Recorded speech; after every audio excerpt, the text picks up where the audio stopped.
May adlaw mga ka-farmers. Ina ako karon sa bukid no kay mananom ko og saging. Mananom ko og saging mapunaan ako. Yan mga ka-farmers.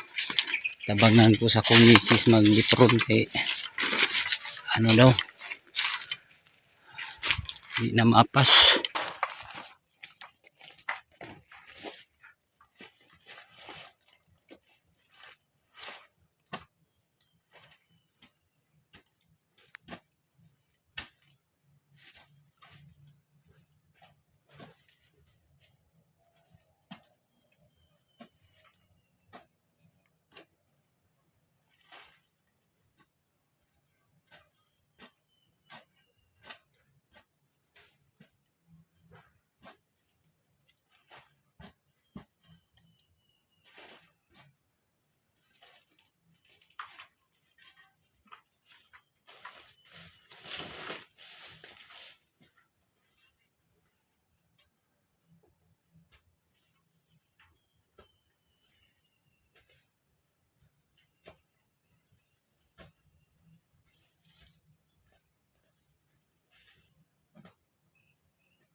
Mga ka-farmers no, mga taogwan mamili ta karon og saha nga atong itan.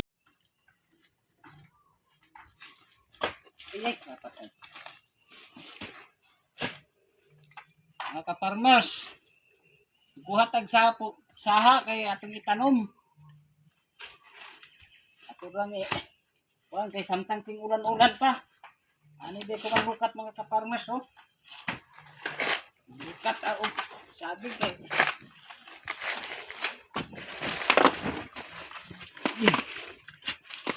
mga ka-farmers patay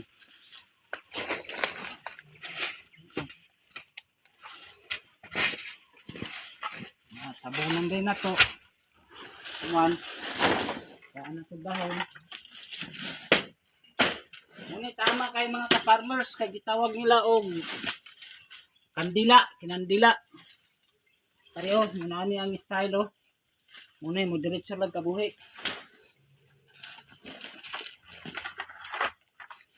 Atong punaan niya itong mga kwando farmers.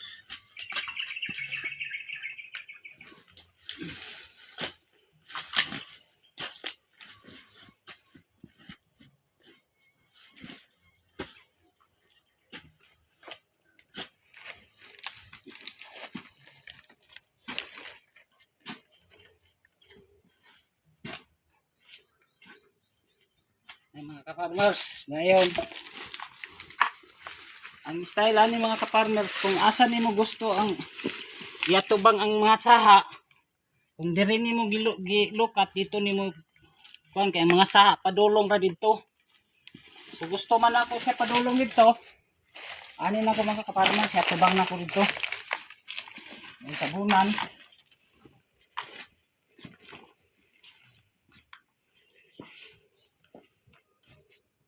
Mga ka-farmers,